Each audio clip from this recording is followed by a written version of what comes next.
Bonjour, yappers! Welcome back to Binge Yap Repeat. Today, guest host Poonam and I yap all about Season 5 of Emily in Paris. We yap about the fashion choices in the show, including Emily's sleek new bob, the various love interests for all of our leading gals, and all of the fun but maybe unrealistic marketing campaigns we saw this season. Grab a glass of your favorite French or Italian wine, and let's dive in. Our episode starts now.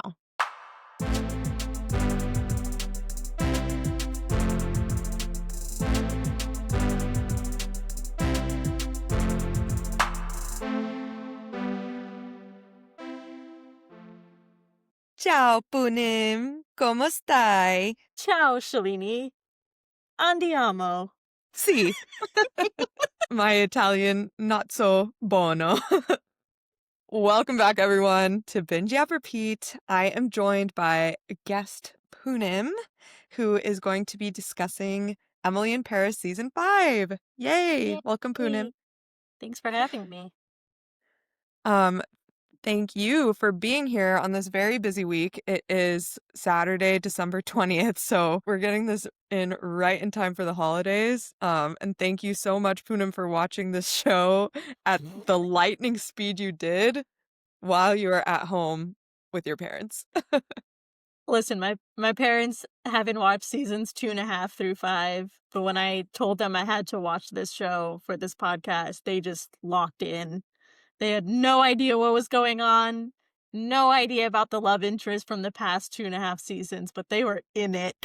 Love it. My mom watched I would say episodes 8 and 9 with me just now, but she was half asleep for it. But then she tuned in when Mindy and Alfie were having their little argument on the dance floor towards the end. And then she was like, you know what I realized? It's always two minorities in a couple and then two white people in another couple. And I was like, okay, well, Mindy's only dated white guys until now, and Alfie and Emily used to date. So really, no. I mean, the flip side, though, is it's always a minority with a white person. With a white person, yes. And then it's yes. Do we really have to anchor to at least one white representative relationship? True. Really, we just need more non-white representation in general in TV. I think that would solve all of it. Hard agree. All right. Well, let's get into it. So for yappers who don't know yet, which I don't know how you've lived 5 years on this earth without knowing this, but Emily in Paris is an American romantic comedy drama television series created by Darren Star for Netflix. The series stars Lily Collins as an aspiring marketing executive, Emily Cooper, an American who moves to Paris to provide an American point of view to a French marketing firm. In Paris, she tries to overcome challenges in her work, love life, and friendships. The series also stars Philippine Leroy-Beaulieu, who I believe is Sylvie, Ashley Park, Lucas Bravo, Samuel Arnold, Bruno Guerri, Camille Rezat, William Abadi, and Lucien Laviscon. Oh gosh, French-speaking yappers, please tell us how to pronounce these names. All right, so Poonam, I guess I'll just start by asking, what are your overall thoughts for this season? Listen, I love myself a good mindless binge as much as the next person. I fear that this show should have ended after 3 seasons. I don't know how many times we can keep up this. Emily finds a new man, gets really serious, something happens, Gabriel pops up, she says no, she finds another man, it gets serious, there's a blunder at work, comes up with a crazy solution, and everybody's happy. So I will say this wasn't my favorite season. That being said, the draw of the show for me now is the outfits and just all the cool shots of all the cities that they're in now. So I did like that part.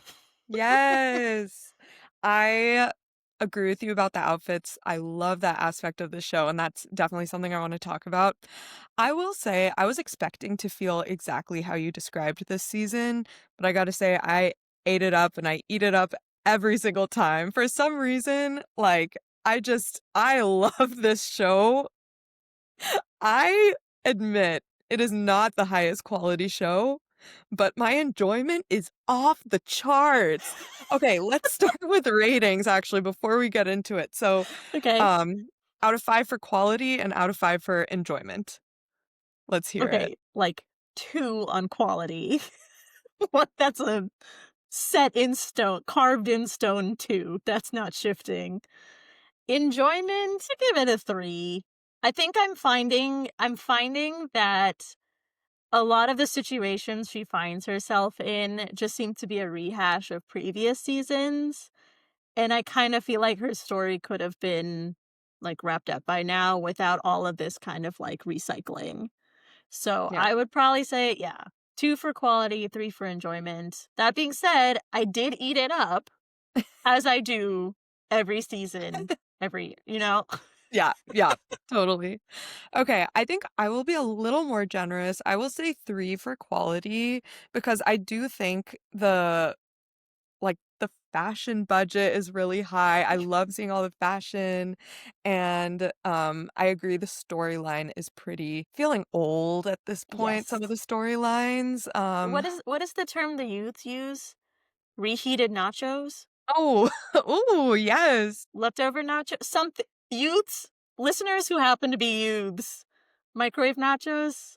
Let us know what the term is. Yeah, it does feel like that. Whatever that term is, it does kind of feel like that, but Lily Collins is so beautiful. Like, I just love seeing her facial expressions she makes, and, like, just everything about watching the show is so enjoyable for me that I have to okay, I'll give it a 4. I'll be fair. Okay, I'll give it a 4. I will not give it a 5, even though part of me feels like I should, but okay, we'll start with a 4. Alright. Yes. okay, fair. Okay. Um, alright, any other overall thoughts before we get into specifics? I will say that one of the pros of this season is that we didn't have to see Gabriel that much. Yeah, If that character has no haters, it means I'm dead. I know.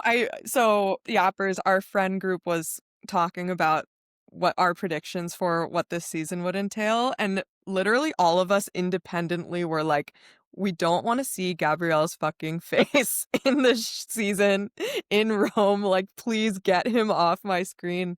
Sure enough, he was there, but I was pleasantly surprised by how little Gabrielle there was and how little plot was driven by him.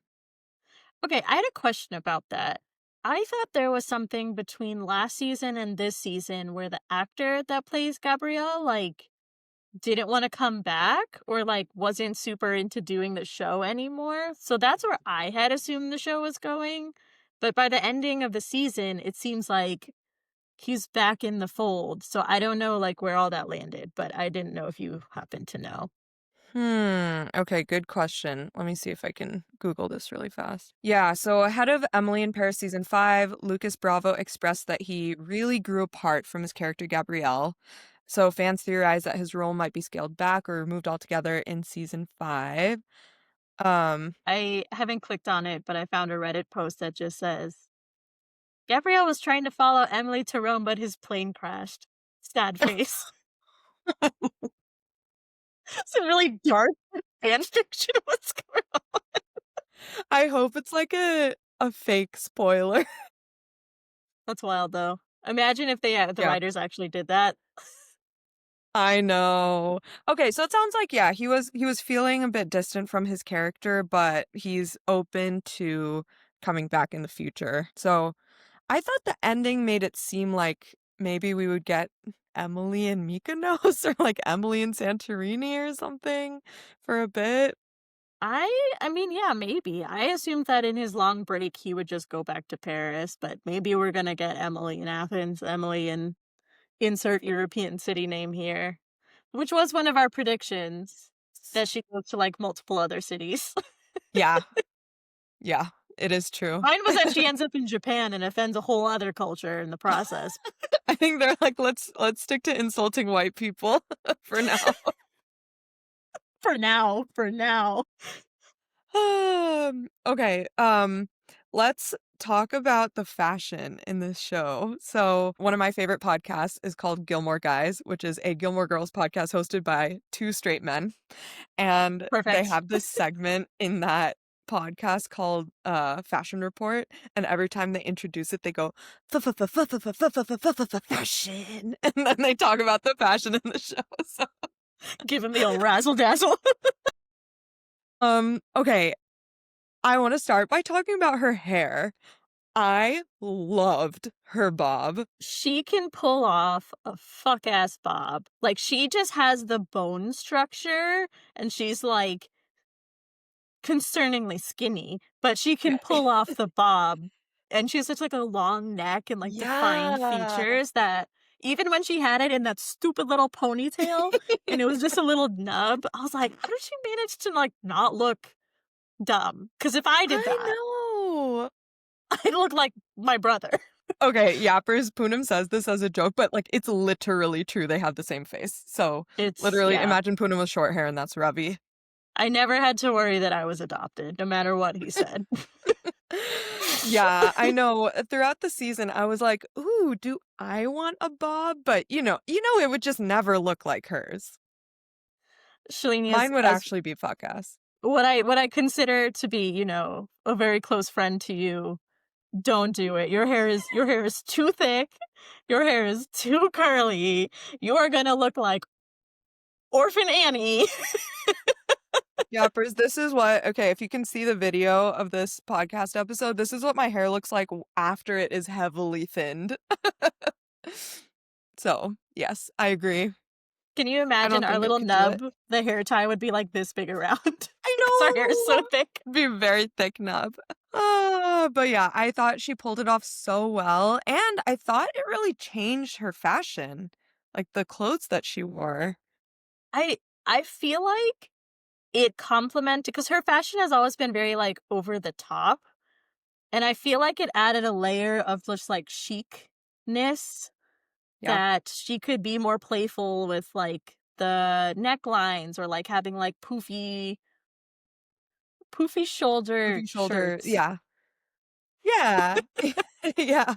Yeah, I agree. I was reading an article in Vogue, um, that was an interview with the fashion designer for this season, and she was saying that, Emily's style this season is kind of an evolved version of what it's been in previous seasons. A, because her hair is so different, so she wanted to play on that a little bit, and, like, change the silhouettes to match the hairstyle a little bit, but also because, she's in a new city, she's, um, kind of evolved in her, self-perception and, like, what she wants out of life, and she's in a new relationship, and so they, chose a lot more Italian designers and changed more That's what I from was wondering. Yeah, yeah, so they did select more Italian designers, and they put her in more red than previous Mhm. seasons, and they also chose, like, I feel like there was less flamboyant fashion, I think, this season, and it was more kind of like tailored suits, and maybe the pattern on the suits was crazy, but it was not both a crazy pattern and a crazy silhouette, it was one or Yeah. the other. So, yeah, I thought that was really interesting, and I know I had given you an assignment to write down the weirdest outfits or, like, note down the weirdest outfits from this season, but as I was watching it, I couldn't actually identify that many super weird outfits. Could you? I I thought the weirdest outfits were on Mindy, to be honest. I mean, to your Mm. point, I could tell that like having Emily be in Rome, like, her fashion was definitely different than in previous seasons. Because like, like, the Italian fashion houses, like Versace has, like, that kinda, like, floral pattern that's kind of pervasive now, and I feel like she was wearing patterns kinda aligned to that style, and so I liked that a lot on her, but yeah, to your point, like, the tailored blazers and, like, the matching top and like, I actually quite liked some of her outfits I liked this season. There were Yeah. some that I was like, "You thought you were getting proposed to. Why the fuck are you wearing that?" That, like, red lace unitard. With the bubble skirt? I was like, "Emily, Emily, did we not have Mindy weigh in on this?" Like, This is the outfit that you thought you were gonna get proposed to, and that's what you chose. Were her hands even exposed? Oh, yeah, they were. I They was like were, for a yeah. second, I was like, "Was it a full, like, glove sleeve?" Maybe No, when but it she was first not. got there. What was Mhm. it? It might But, not like, have when she been. was eating, it wasn't, yeah. Yeah, yeah. Um, Another outfit I thought was really strange was when she was talking to Mindy about how she thought, Marcello was gonna propose to her, and it was a kind of like a blazer silhouette, but it looked like a thin fabric, but it was like red bandana print. I thought Do you those were her remember that? pajamas. Yeah, but she was at a restaurant, I was like, Yeah, "What that's why is I was this?" like, "Wait, what?" Yeah. That one I thought was weird. That one, and then there were some of her suits with, like, really crazy patterns I thought were, I mean, I would not wear them, but like, obviously she can pull them off because she's Yeah. super fabulous, but yeah, Let pretty me I wrote pretty out down, there like, a patterns. list. I genuinely really liked she had, like, a rose outfit for when what's his name? Marcello took her to the Fendi store, and Mm, I was like, "Okay, this feels, like, very Italian, and it looked very chic on her, and I love that." And then let's see. Yeah, the red bubble outfit in Venice, I hated that. A lot of Mindy's outfits I hated. Julien actually made the list because he had that, like, button-up shirt with the collar that was, like, orange and just had, like, pictures of, like, flip phones. I missed that. I think it was when they had gotten back from Rome and Genevieve was at the front desk trying to, like, market her stupid hats or something, and, Bonjour, like, Julien bitch. was just yeah, was, like, not impressed, but I was like, "My good sir, what exactly are we wearing?" Oh, you're making fashion judgments, sir? I was like, "Flip phones, huh?" Oh. Or, Interesting. I think it was the last episode where Mindy's just wearing, like, the it's just belts. Oh, yeah, that one was weird. Yeah. That one was It's weird. That belt one was dress. weird. Belt dress. Mindy also had a bubble dress situation, I think, in the first episode where it was just, like, bright green. Mm. I was like, "What are we wearing here, sis?" I mean, not that I'm in any place to judge. I'm literally wearing an old sweater from my graduate school that has, like, bleach stains on it. So, Wow, bleach stains made the frame. this is, like, completely unfounded opinions. Yeah, yeah, to be clear, I don't have much of a sense of fashion, but I will happily judge others. Okay, one of my favorite outfits of Emily's was during the Muratori Paraiso perfume influencer event that they held in Yeah. Solitano. It was this very simple little black dress, but it had like these really cute straps and something about just like how it worked with her body, her hair, her makeup. It looked so chic and so good. It I looked really really liked good that. on her, and I think it's because it wasn't over the top. Like, it was Mhm. so, like, Understated. simplified and elegant on her. So, that was definitely one of my favorite outfits from the season. Yeah. Yeah. That one, and then the other one that really stood out to me was, this outfit the outfit that she wears when she rides the back of Marcello's, Vespa towards the beginning of the season. I can't remember what Mhm. the situation was when he was, like, I think wait, They were gonna go truffle hunting? was that it? No, I don't think that was it. I think it was another scene, but basically the outfit was a long sleeve jumpsuit. I looked it up, it's a Diane von Furstenberg one, and it's, like, I kinda know what you're talking white with, about. like, black diamonds all over it. Yeah. Yeah, yeah, yeah. So cute. I loved it. Super cute. I liked I think it was the first episode where she had it was, like, green and white stripes. And, like, maybe there was a little Yes. pop to the sleeves, but it was, like, there was, like, green and white shorts that weren't the exact same pattern, but, like, that looked super cute. Yeah. I like that one a lot. Or the Muratori when they're doing the press brunch before he gets served his papers, like, that blazer Oh, outfit, like, yes, the it was, like, pattern the on it was gorgeous. green Yeah. floral, yeah, I was like, "What is on that?" I I was really like, liked "That's that one too. very cute." Has Yeah. anybody priced out, like, the pieces that she wears? Like I'm sure there are so there articles. has to be someone. I'm genuinely so curious because my mom was like, "She lives in such a tiny apartment. Where does she keep all these clothes?" And I'm like, "That is the number one question on everyone's mind." Okay, well, the AI overview of my Google search said it was over $37,000 for her outfit budget in season 5 because it had Oh. designer pieces from Moschino, Dolce& and Gabbana, Fendi, and Jacquemus. Wow. Okay. I'm reading this other article from wise.com that says, taking a look at Emily's closet inventory. Let me date this. This is from December 24th, 2024. So I guess after season 4. It says, taking a look at Emily's closet inventory, her iconic fashion pieces also come at iconic prices amounting to a total of 71,000 euros, equivalent to $78,660. That's crazy. I That mean, makes sense. It was like definitely giving Selling Sunset, some of them. uh, the number of scenes where they're wearing stilettos in Europe, where there's like cobblestones everywhere. Yeah. I'm surprised that they have functioning joints left. Like, I would have slipped and fallen, I would have rebroken the hip, I would have No.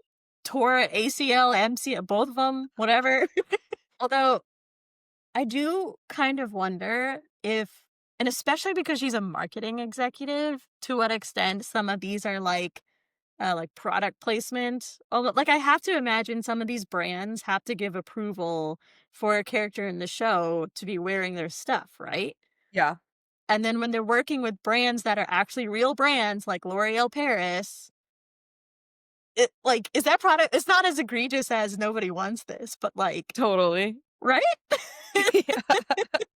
I agree. I think for sure I was thinking that too about L'Oreal Paris, that they must be doing paid product placement for that. So yeah, maybe they do have some sort of, it's like an influencer type deal for these fashion pieces where maybe it's just Maybe, borrowed. I yeah. don't know. Yeah.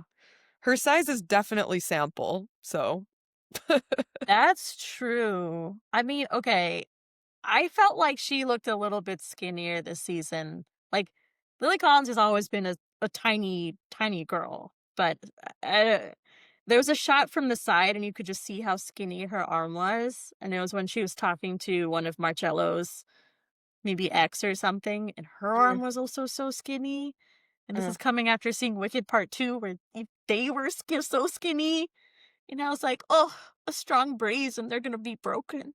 Oh, I know. I don't want to spend too much time talking about it, but I do feel like there is a really scary trend in Hollywood right now where it's just so many impossibly thin women.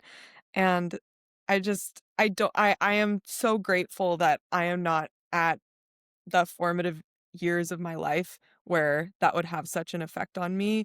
But I cannot imagine how hard it must be for, girls that are like 10, 12, 14 years old. Yeah. Yeah.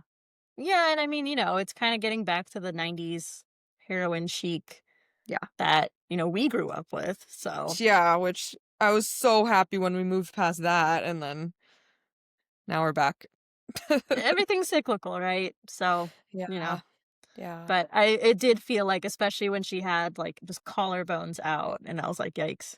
yeah. I do know that Lily Collins has suffered from an eating disorder in the past, Oh, really? and Oh, yeah, I don't wanna speak make about, like, assumptions, yeah. make assumptions about it, but she also starred in this movie, I'm forgetting the name, let me look it up. Okay, the movie is called To the Bone. It's Mhm. from 2017, and it's about an anorexic girl, and Lily Collins lost so much weight for that role, like, even more than she was way skinnier than she currently is for that role because Wow. yeah, and she was just, like, method acting for that role, and so I cannot imagine that was easy as someone who did have an eating disorder to then play a character with that same eating disorder and having to lose the weight and then having to gain it back afterwards.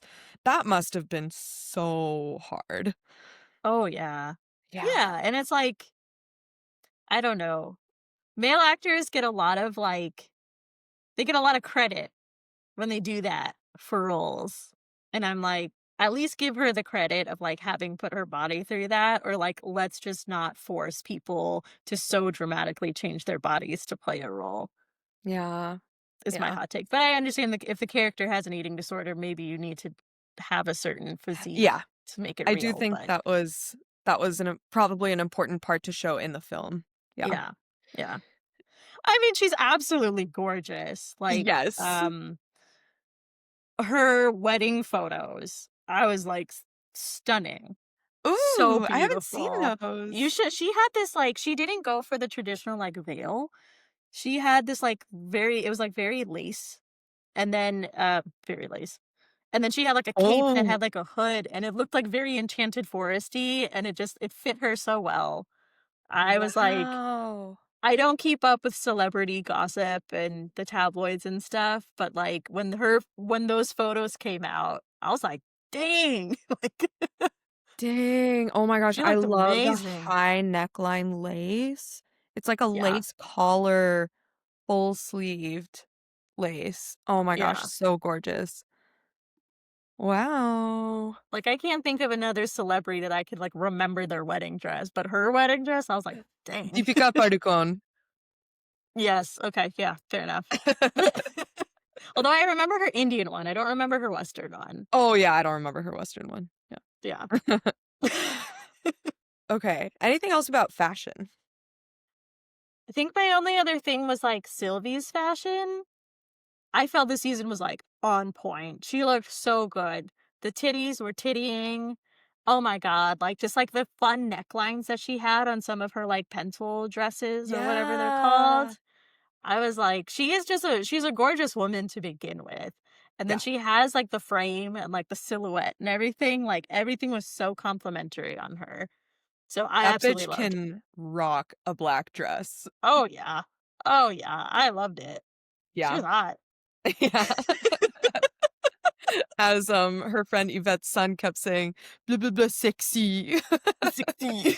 Oh, yeah, okay, let's talk about Sylvie and Yvette's arc.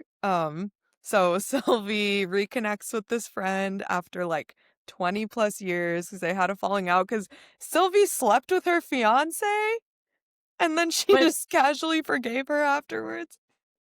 she forgot that she slept with the fiancé. She thought the falling out happened because the other one accused her of cheating and got her kicked out of their little game club. Backgammon club specifically. Backgammon. Did she say Yeah. it was in college? Because if it was in college, it would have been, like, 30 30 years? years ago? More? I don't Yeah. know. I'm Yeah. kind of age blind, so I have no concept about whole shit. I know, I was trying to think about this too when they were both at the spa together. I was like, "How old do we think they are?" I was thinking maybe, like, 45? Mid-40s? I was Mid gonna to say, late like, 40s? I'm gonna see if there's any canon. Who get to how do you spell oh my god. She's a stylish, confident woman in her late 50s or early 60s. She's supposed to be early 60s? The actress herself is 62. She looks amazing. Oh, damn. Dude, that is a hot 62-year-old. I wanna look like that when I'm 62. I am not gonna look like that when I'm 60. There's just no I already don't look like that. Yeah, right. She's over here drinking wine and smoking cigarettes, and I'm like, I look at a glass of wine and I'm like, well, that just added 5 pounds.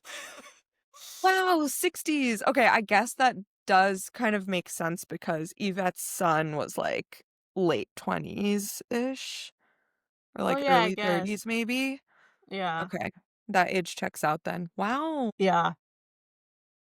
I will say, in terms of the reconnecting with the friend, I love that because I feel like you never see Sylvie with, like, a girlfriend, you Yeah, know? yeah. But, I thought it was absolutely hilarious, like, the realization of, like, who it was. Oh my god, yeah, that was so bad. Oh, So cringe. bad. Of course, I it had to be her son. I know. And I'm like, "Okay, sure, I get it." He was at the convenience store by the apartment, but, like, how is she Tabak. to know? She didn't do it on purpose. I know, how did that, like, end their friendship again? This is way less bad than what she did. I guess now she has slept with both the husband and the son, which is a little weird. I mean, it's definitely weird, but I wouldn't be like, "You are a freak for my family," because Yeah. she didn't know. Yeah, she had no clue. And, like, Yeah, it's not like Yvette disapproved of the relationship before she knew who it was. Like, she knew that yeah, Sylvie was sleeping with a much younger man. yeah, Yeah. yeah. Mm. Mm. Well, I hope they find a way to reconnect. Sylvie needs some friends, dude. Sylvie needs some friends because the Jane lady is wild. Oh my god. Yes, Princess Jane, played by Minnie Driver. The icon, the queen herself, Minnie Driver. God That was bless. a crazy addition to this season. Iconic. I feel like her character was almost a smaller part of the season than I would have expected. I thought she was Yeah. gonna cause, like, way more major chaos. I guess she did kind of cause Marcello and Emily to break up in an indirect way by, like, making Solitano go viral, but I really thought she was gonna, like, ruin the season or, like, ruin the main plot of the Mm. season or something. I mean, maybe that's next season because now she actually has power True. in the marketing organization. So I guess it remains to be seen. But she's so good at playing these like over the top Like, characters. kind of I love her. aloof. Yeah. So good. So good. Oh, when she was talking about how she's, like, palazzo poor Hmm. because she owns this palazzo, but then she's extremely cash poor, it reminded me a lot of White Lotus season 2, where they talk about that same thing in Italy, where, like, Hmm. these royals own these palaces in all over Italy, but that's all they have to their name, and they're extremely cash poor, and the palaces aren't even worth that much, and so all of their monetary worth and all of their self-worth is just literally these palaces. Okay, I have 2 comments to follow on to that. When she was explaining, well, she's palazzo poor and they Airbnb the place most of the time, and she and the husband live on the top floor like squirrels in the attic. Yeah. 1, my parents I'm at my parents' house right now, they actually do have a family of squirrels in the attic. So me and my parents were like, "Hey, that's like us." Jane, is that you? And then the second thing that I was gonna say is it reminded me a lot of, like, English nobility. It was, like, super expensive to, like, run the estates and stuff like that, so at the turn of the century, I think, like, early 1900s, they would marry, like, daughters of, like, the oil barons and the railroad tycoons from America to, like, fund their estates because all they really had was the title and, Mm, like, all of this new money coming out of America they wanted, so that's how a lot of, like, American princesses ended up in Britain in, like, these member of these, like, noble houses. I also really binged, like, The Gilded Age while mm. I was recovering from my surgery, so that's why it was top of mind, but that's what it reminded me of. Interesting. Okay, cool. So it seems like all these really old cultures compared to America, well, which is most countries compared to America, their elite are losing the value of what generations of their family have built on. Yeah, I Yeah. mean, I feel like it's gotta be super expensive in today's day and age just, like, run those estates or maintain them, right? Because 'Cause they're so Yeah. old, and, like, the Yeah. land itself is worth something, but, like, I don't know, the everything else of it is probably considerably expensive. Yeah. Interesting. Wow, who thought Princess Jane would spark such a deep conversation? History. I know you guys come to Binge Yap Repeat for some history classes. Just another day of very interesting, important information on this podcast. Honestly, I feel like it's our duty to add in these interesting tidbits for number 1 listener, Jackie Maslin, who is, like, also number 1 hater of Emily in Paris. We made our friend Jackie watch the last season of Emily in Paris when we were all together in Colorado for a girls' trip. And this girl had never seen this show before. Jackie, we're so sorry, but also we're not sorry. It was too funny, her reactions. We did put Jackie through a lot that weekend because there was quite a bit of Love Island chatter happening. Quite a bit of Love Island podcast as well. Sorry, Jackie. Mhm. I made Jackie listen to not one, but two Call Her Daddy episodes with Love Island stars, Rob and Leah. Sorry. This one's for you, Jackie. Anyway, Emily in Paris. Okay, let's see what else. Oh, Mindy and Alfie. Yeah. Okay. That was I out will of s nowhere. I didn't see it coming. I don't hate it, but I also feel like they were just trying to introduce extra drama where I don't feel like there needed to be any. Like, Yeah. obviously the drama between Mindy and Nick and that falling out at the end of last season. And Who's then Nick? between Alf Oh, Nico. Oh, yeah, yeah. Nicola? Yeah. Yeah, Nicola. Nick. Yeah. Whatever. He looks like a Nick. Fucking Chad. Yeah. Brett.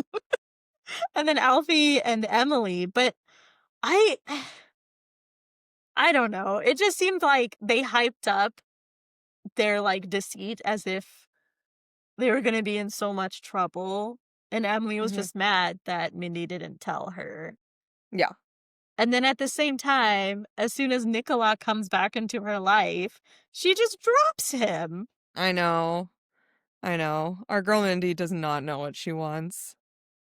Yeah. So I don't know. I feel like I personally would not forgive Nicola for his actions. I simply would not. If you ruin my chances, a once in a lifetime opportunity at Eurovision, that's it.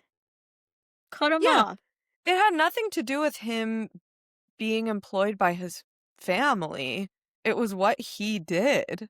I know, I'm Yeah. still suspicious of him, and I feel like they're trying to paint it like he's this great guy now and she has to choose between two great guys, and it's like, "No, Yeah. we're still mad at Nico." Yeah, like he suddenly changed because he left the family business and now he's not under pressure for their image. That's what I thought they were teasing at when she said that she got cast as Ratine, Satine, but Ratine. Satine. Oh. And she thought that it was like hilarious. And he was like, oh, okay. And then she was like, oh, but the pay is good and rent's on me. And then he was happy. And I was Mm. like, that felt sus, but I also don't know if this show is subtle enough for that actually to mean anything. Because in another episode, she was looking for her passport, and I thought that that was gonna bring us back to the embassy guy. Oh my gosh, wait, I totally forgot about Embassy Guy.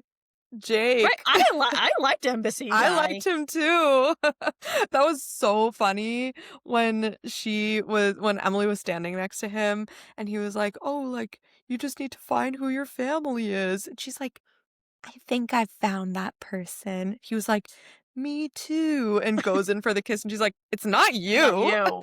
Not you, babe. I know, because when she said that I was like, "Oh, she means Mindy." And then he was like, "Me too." And I was like, "Oh no."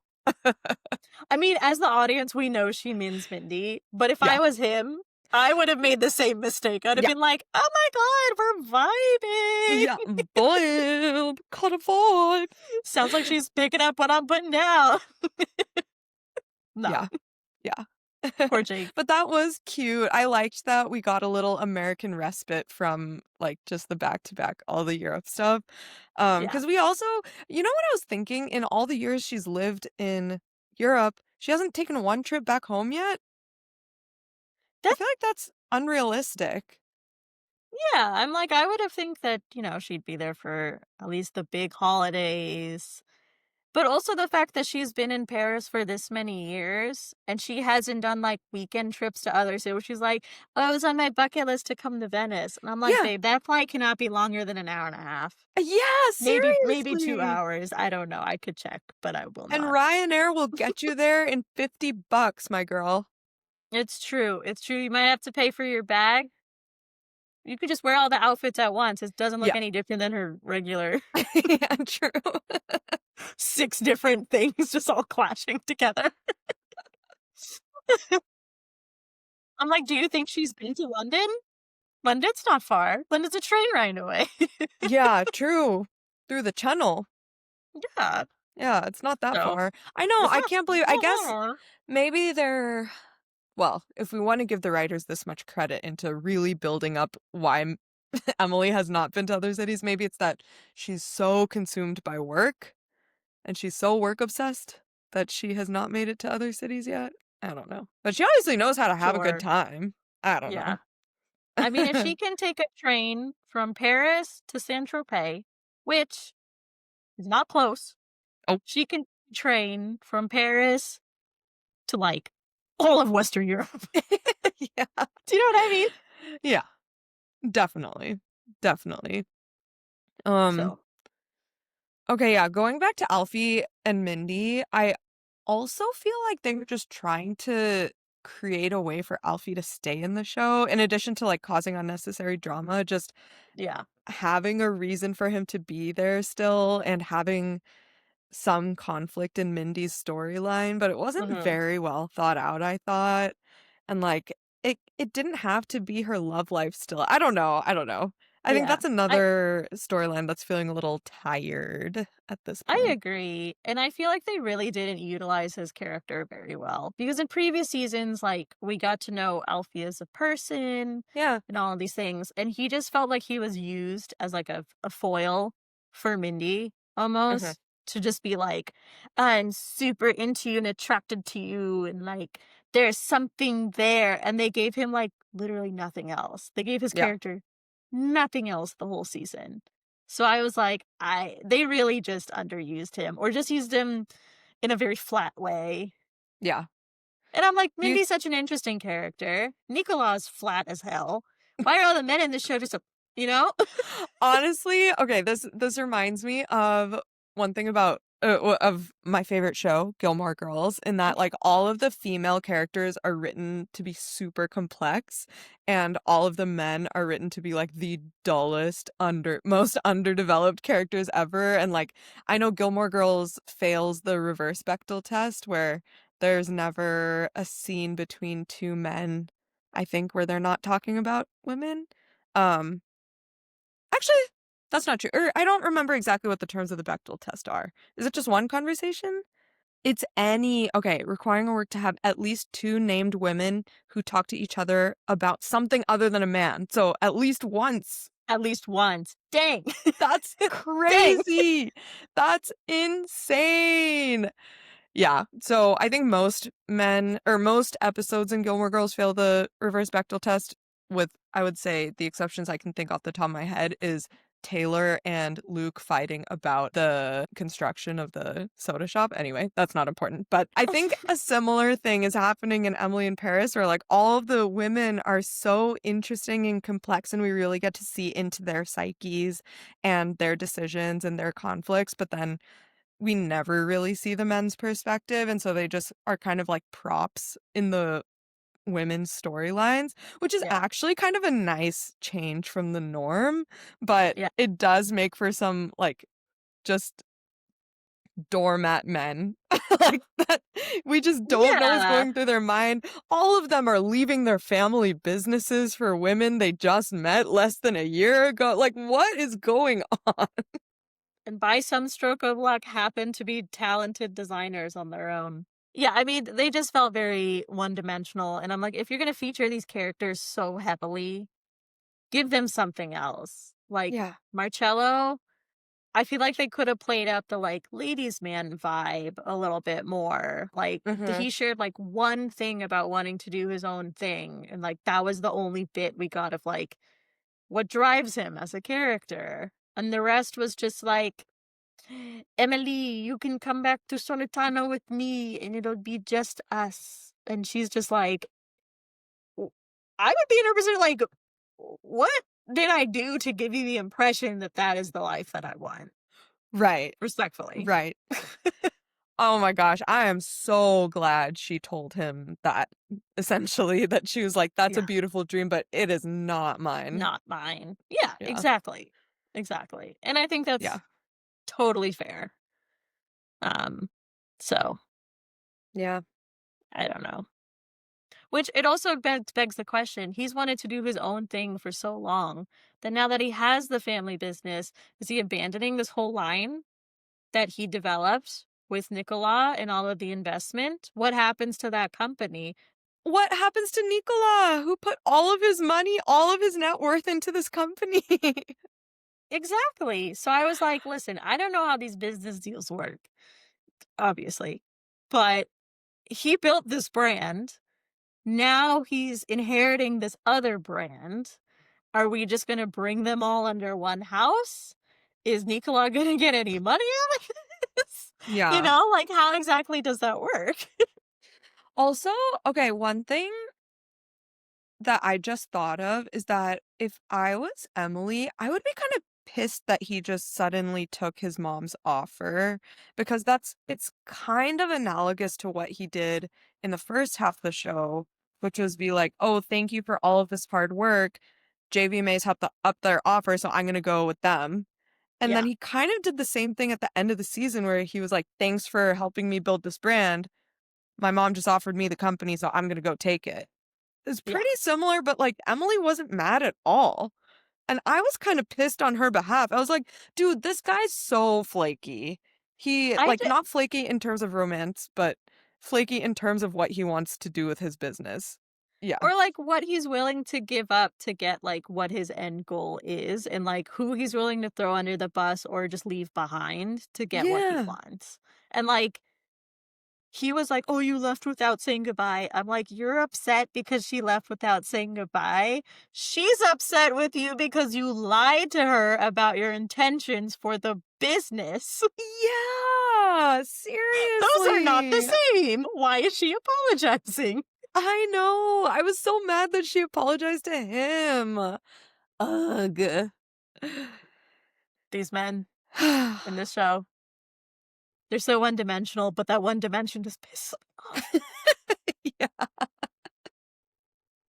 Okay, I have a few questions for you.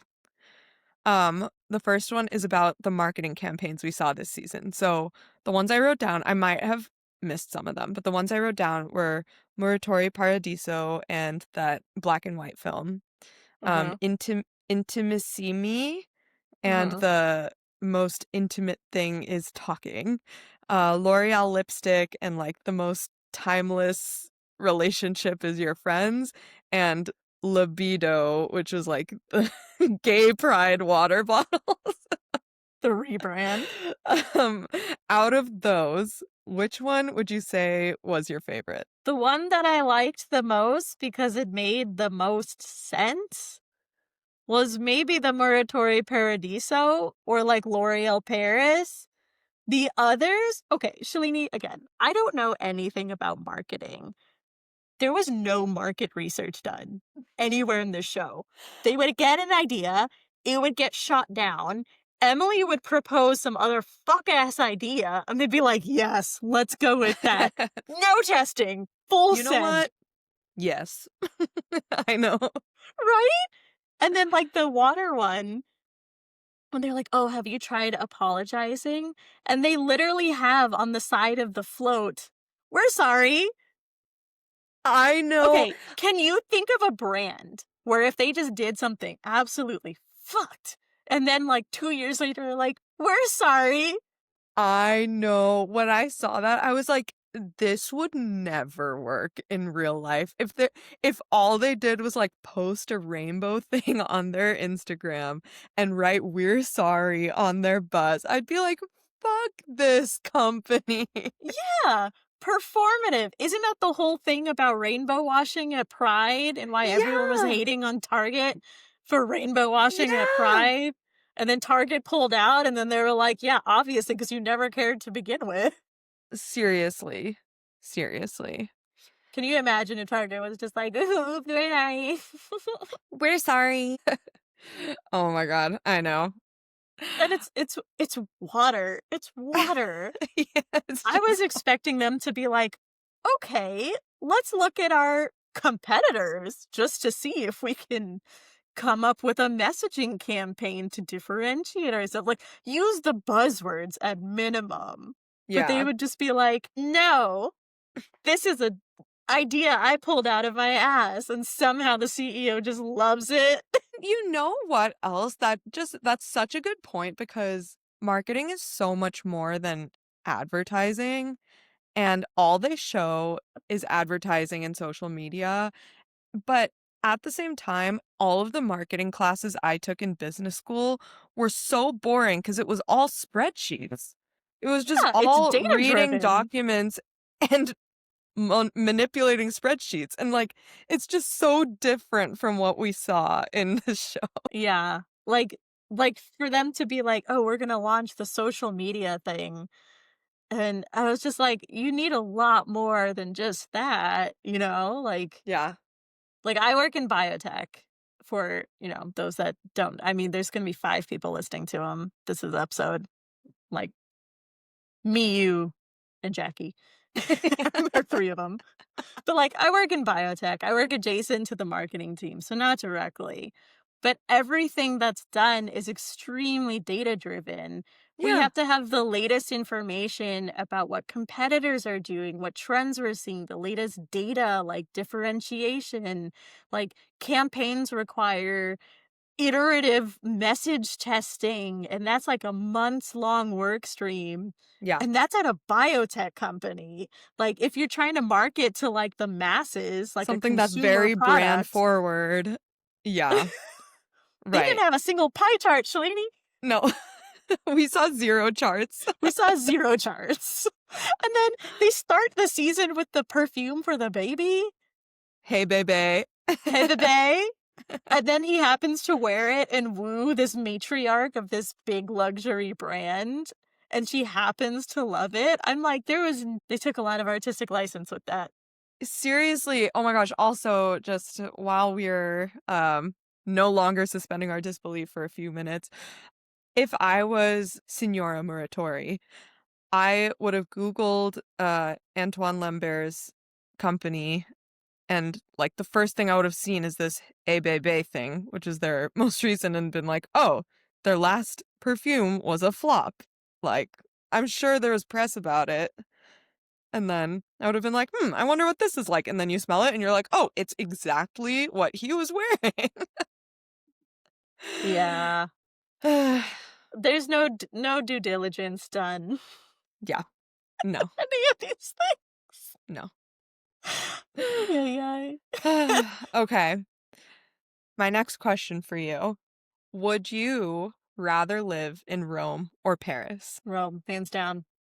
It's Why? it's warmer, the people are friendlier, the food is more aligned to my tastes. I Pasta. think yes, I love pasta so much. And I think proximity to, like, I don't know, like water, beaches and stuff. I mean, for France, it's like you have to go down to like the Riviera, right? Yeah. But I'm like, Rome is really just zip zap Eh, zoop. Is a little shoe. Yep. So yeah, I would say Italy for sure. I think the pros of Paris, at least, are their transit system. The Mm. the one time I went to Paris, my favorite part of the city was just how efficient their metro system is. Metro. I could not stop talking about it. And everyone was like, "Didn't you like the other stuff?" And I was like, "What other stuff?" The only thing that matters is their metro system. Their trains are good. Okay, Poonim. Poonim loves trains. But I love trains. Um, okay, I totally agree with you. I would 100% live in Rome over Paris for very similar reasons. I love pasta as well. And I agree. I think the people in Italy are just like a little warmer and like more inclusive and less stuffy and less serious. It just like feels more open and happy. Yeah. Yeah, I was talking about the I took a trip to Italy like 2 years ago with my mom. And my mom's been learning Italian during COVID. I mean, this is not like there was much else to do during COVID. So she learned Italian and I was like, "You're at the level where we could go and you could speak pretty well." And she would say like 2 words in Italian and people would just light up and they'd be like, "Your Italian is beautiful," and so complimentary and so encouraging. When I went to Paris, it was like You start with French, they get mad at you because they know you're not French.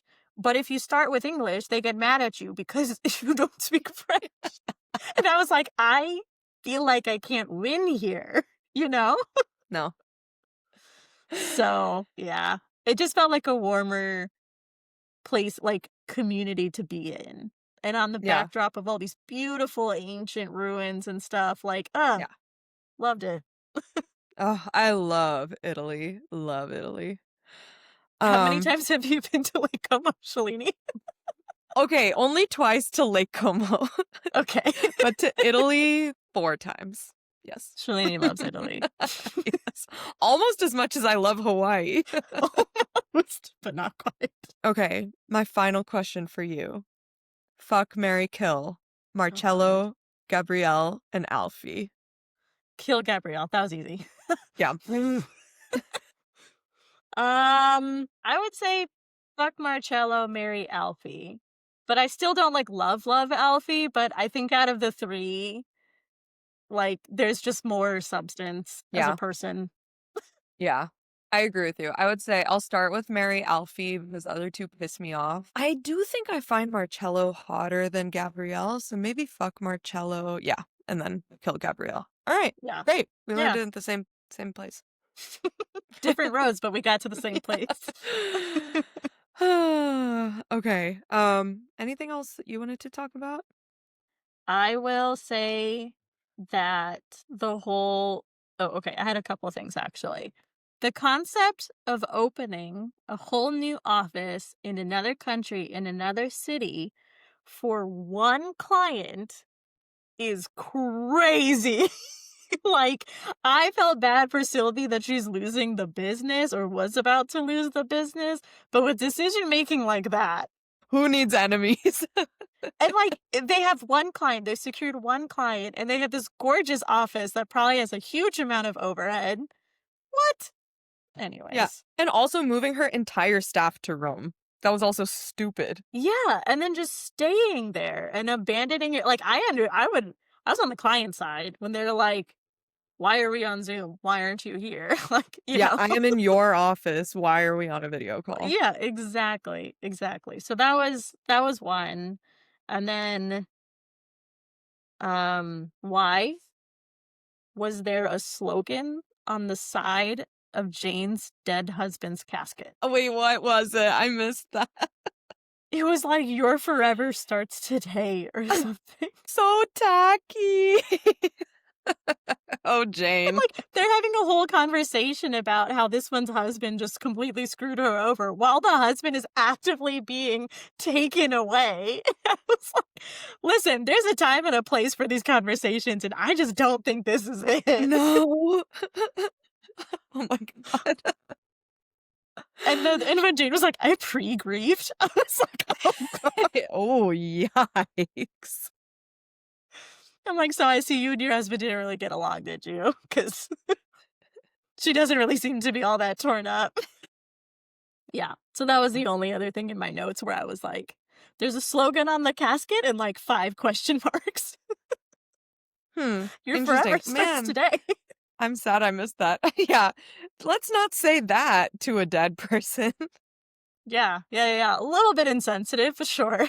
What are your predictions for season 6? Gabrielle's gonna be back and it's gonna be stupid. That's my predict. No, I kind of wonder if I kind of hope they call it like this is the final, like season 6 is the final season. It's very obvious that Gabrielle is endgame. I feel like it's always the first love interest you introduce in a show, and then that person is endgame, Mhm. unfortunately. So I feel like it's going to be like him coming back into their lives. Mindy realizes she and Nicola are like no bueno. Some other fuckassery is going to happen. And then Emily and Gabrielle are going to get together again. I'm going to be mad. All right, yappers. You heard it here first. Some fuckassery about to happen. I mean, it kind of was like a little bit of Summer I Turned Pretty, right? Where they're Yeah. like, who is she gonna choose? And you're like, you know who she's gonna choose. It's very Who obvious who could she's gonna it be?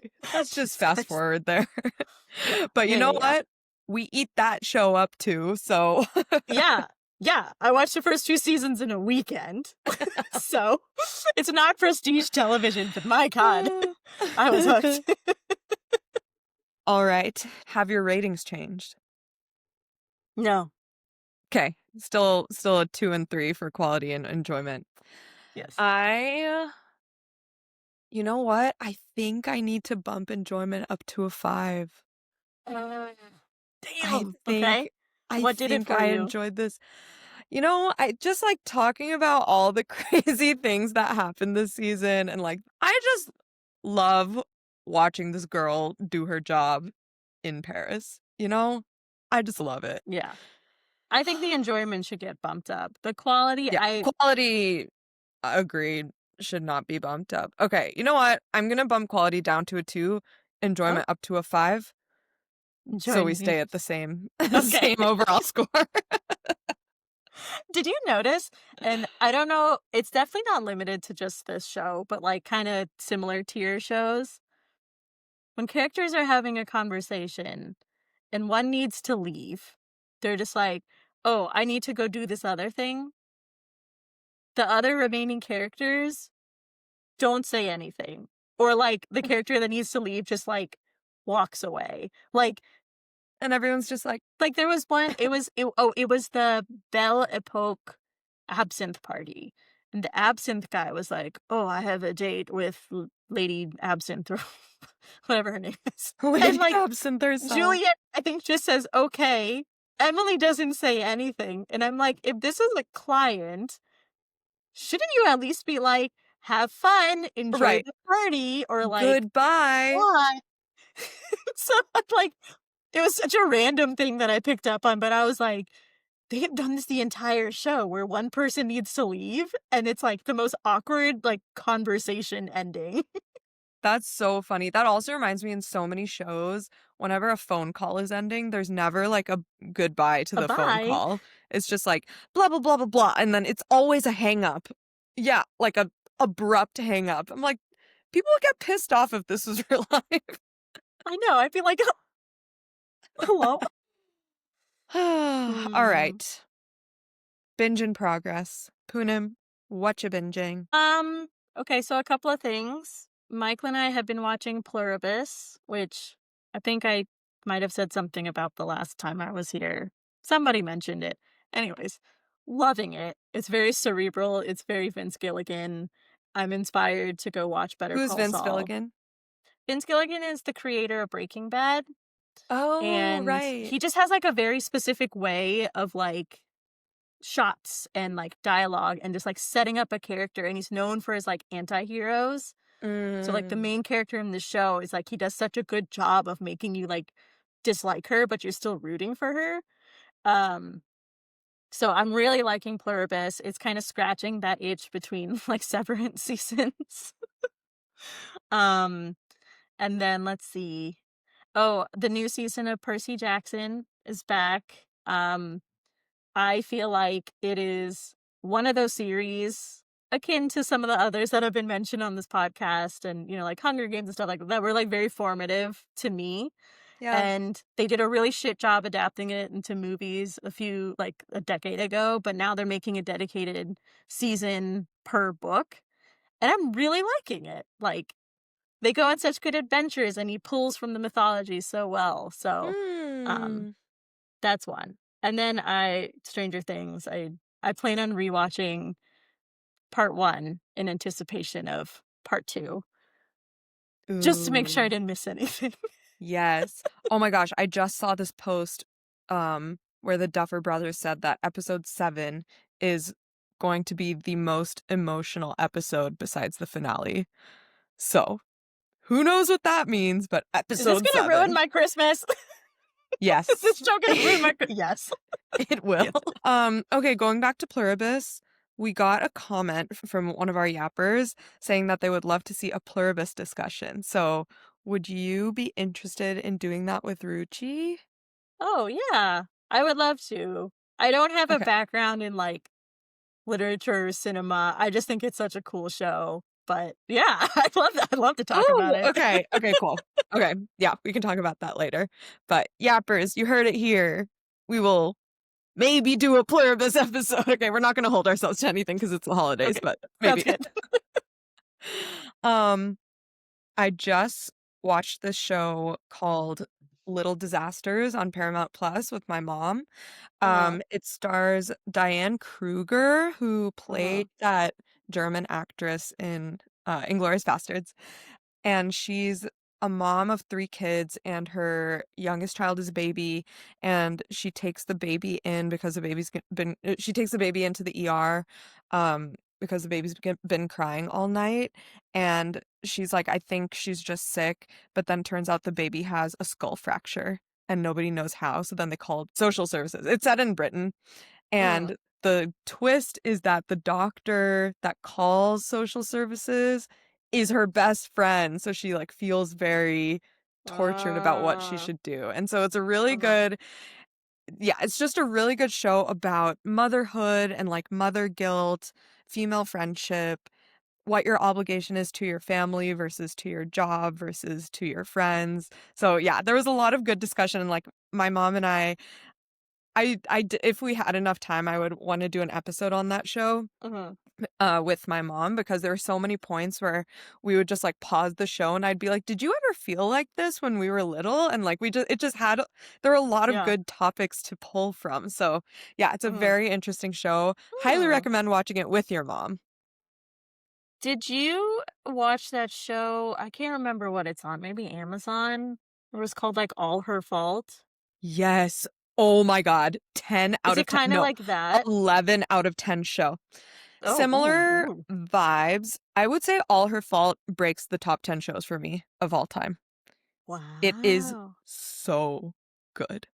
I Um, feel like I've seen enough clips that I'll just be angry all the time. yeah, it is really, Like, I've heard it's e really exceptional, but maddening. I'm just like, "This is gonna be so triggering, and I'm not No, even a for mother." sure. Like it's a lot of women. So that show is kind of I would say more focused on like women's versus men's role in a marriage. Okay. Um and it is about mom guilt and like mom responsibility and but it's more kind of about the balance between men and women versus um this show. I mean, very similar vibes. Also a show about like wealthy parents with small Mhm. children in a town where all the people are too close. So, You yeah, love but rich people with problems. dude, give me any Dude. show about rich people and their problems. I will eat it up every time. Music to your ears. Oh, yes. Yes. Yappers, if you Love have it. any other recs, let me know. Now you know exactly what I like. Or if you know any rich people with problems, we just wanna hear them. I'll eat that up too. If you are a rich person with problems, you have an ear right here. We need a new podcast called Rich People and Their Problems, where people just write in their problems or gossip about problems they've heard about, and we just talk about it. It's very niche, but it would definitely fill a gap. All right. Let's get out of here. Okay, sounds good. Okay. Bye. Bye. Thanks for yapping with us. If you loved this episode, have some hot takes we missed, or if you've got a show you're dying for us to binge next, follow us on socials. We're at Binge Yap Repeat. Until next time, happy binging!